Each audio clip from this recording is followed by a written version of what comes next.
forever be an H tier, and H tier stands for in my heart.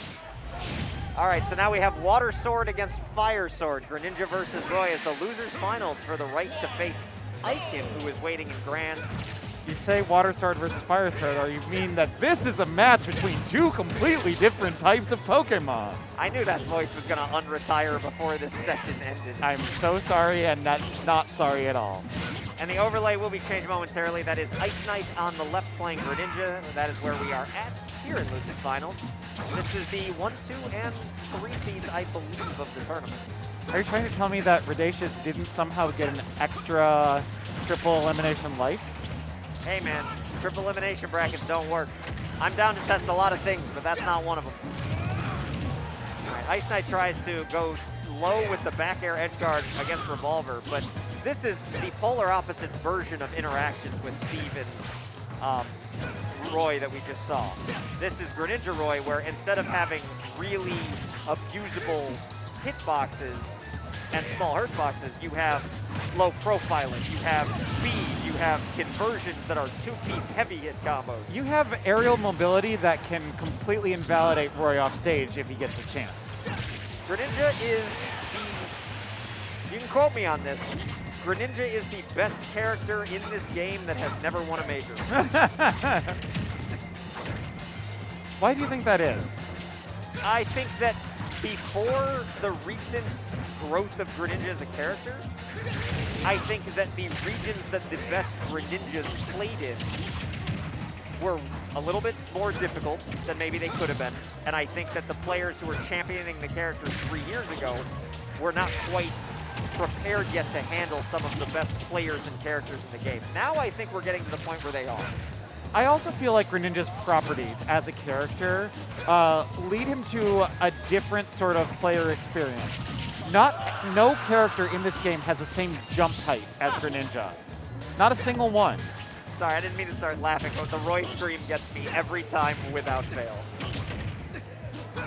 My favorite is Pitts. I never learned how to read. Back to what I was saying.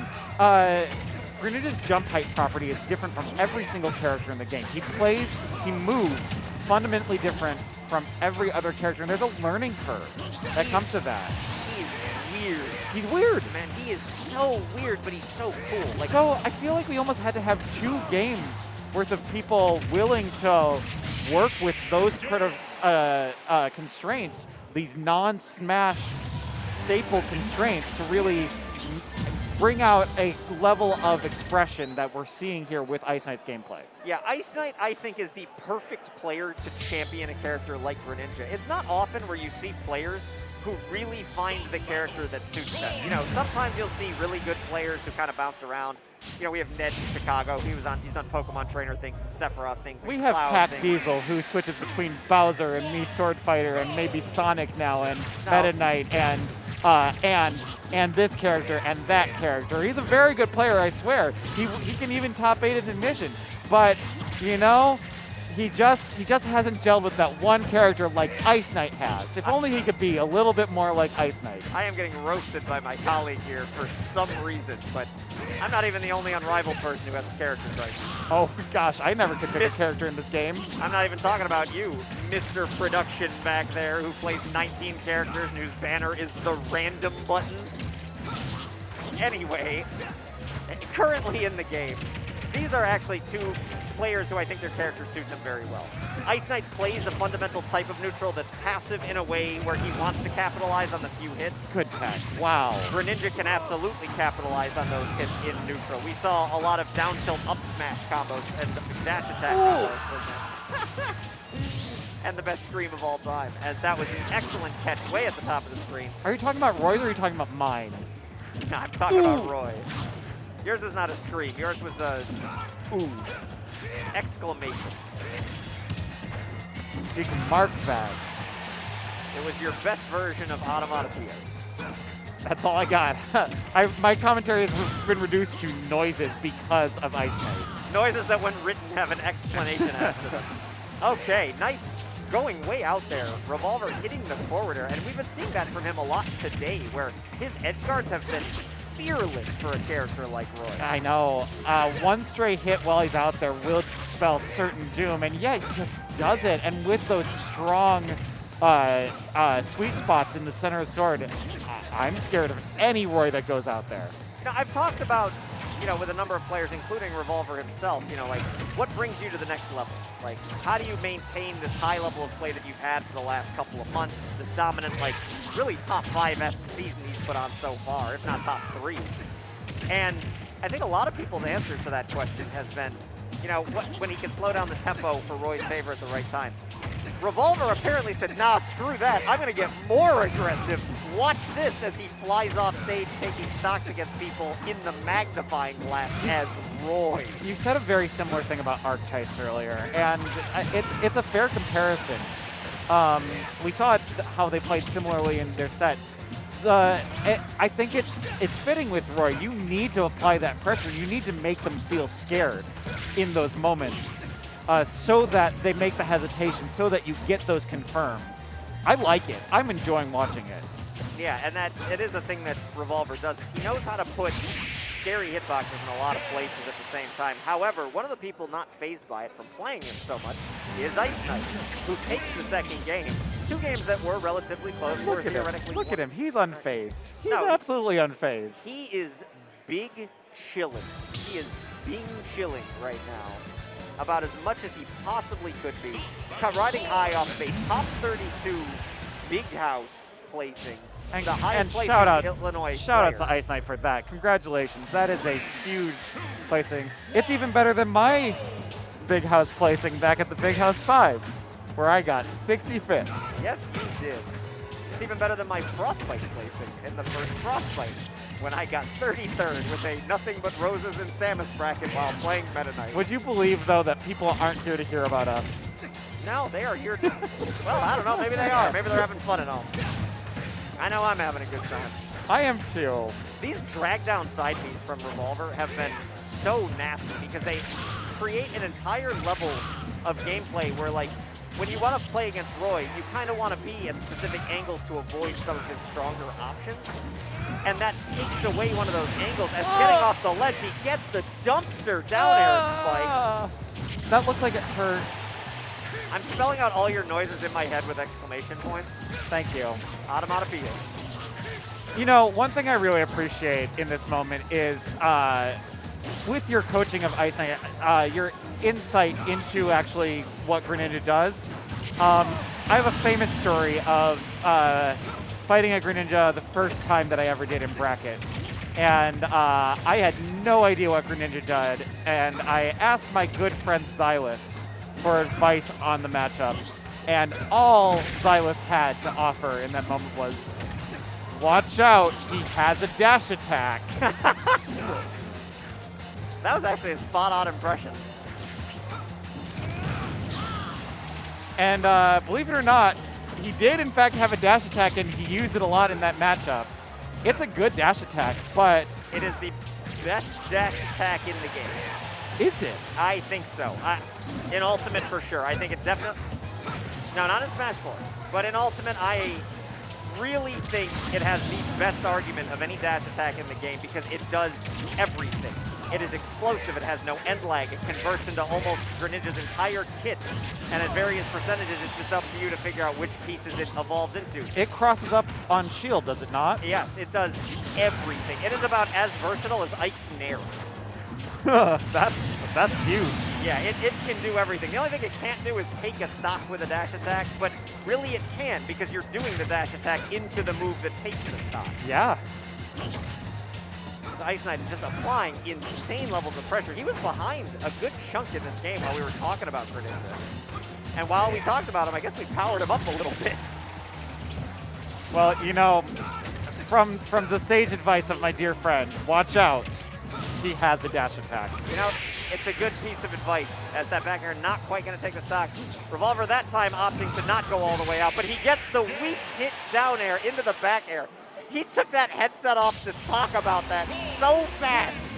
He did that instantly. That was like a frame one, headsets off, we're going to talk about this. I love when these two play each other. It makes me very happy. And I enjoy the Ignition crew that is here that is at the high levels. Your Revolver, your IceKnight, Icon, like this good new wave of players who are all pretty close, I think. Sure. As, you know, as friends, and they hang out and they talk matchups and they play friendlies against each other. And I mean, there's a dozen other extra people who, you know, see them and play games, you know, pretty much on every given week. Actually, I'm going to take the moment to say I miss 8Coward. I'd like to see him come out to more stuff. Shout out to 8Coward. We miss you, buddy, if you're watching. Anyway, as we continue forward, Revolver, Illinois' current Roy champion, gets on the board here as he fights for his tournament life on a set that has, no surprise in most situations, been played entirely on PS2, which you will see a lot as Revolver gets the chase into the corner. And man, when you know someone's going to roll out and you are close enough to it, they don't exist anymore. I think that sweet spot back air is as close to a delete button as I can think of in this game, especially with, it's not the most committal option. How about that button? That was a delete button like I've never seen. It was just a four-parter. You're right. Maybe Roy is just a delete button over and over again. Yeah, Roy's sword has a mind of its own. It's like a pencil. Sometimes you can erase your opponent's stock. Okay, not gonna recover from that, sometimes you get snapped in half. You do. That said, what a dominant two stocks to come out with saying, okay, I won the last game, and here you go. You are in a bad state for this game, too. Well, now we're, you know, like we said, you know, fighting for his tournament life. Well, we've seen a lot of reverse 3-0s, and this is not looking good for IceKnight in this game 4. He's going to need something crazy if he wants to bring this game back. Otherwise, we'll be seeing yet another attempt at a reverse 3-0. I mean, I'm not counting IceKnight out. That was an amazing edge guard. It was, and that's one of the scary things about when you play somebody all the time. They know your weaknesses, and they can exploit them, like so. And he's just holding on to this advantage state, and yet one stray hit breaks it all. Oh, he almost got it again. 2-in-1 set would be egregious as he gets the falling up air again, that new piece to his kit. I honestly think that was a DI adaptation. I think that was a DI up. Yeah, up and away. Yeah. Yeah, IceKnight was ready for it that time.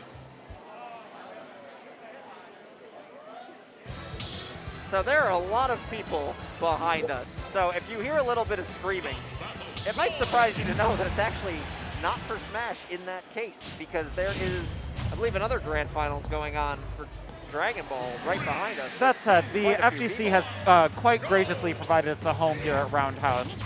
So they are also a passionate fan base of players. Oh yes. Not unlike the Smash Ultimate players that have continued to compete week after week. As we get a Game 5 between two of those mainstays, two people that are very likely going to be in the top 5 this season for Illinois. Gosh, I hope so. Both of which are going to be, I think, have #1 arguments when we get to that point. These two, or you're talking about Icon? No, I'm talking about these two. Icon has been sporadically active. I see. He may not have played enough to have the data. He has the potential to be like a #0 type person. But he might not qualify. Right. It's PRs are weird, man.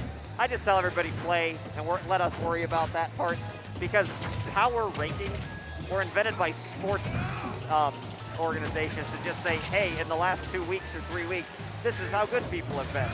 It's not a declaration of skill. It's a snapshot in time of how well you played during a period. We have really taken the term power rankings, though, and run with it in the fighting game communities, and especially in Smash. Oh, but it's such a badge of honor, isn't it?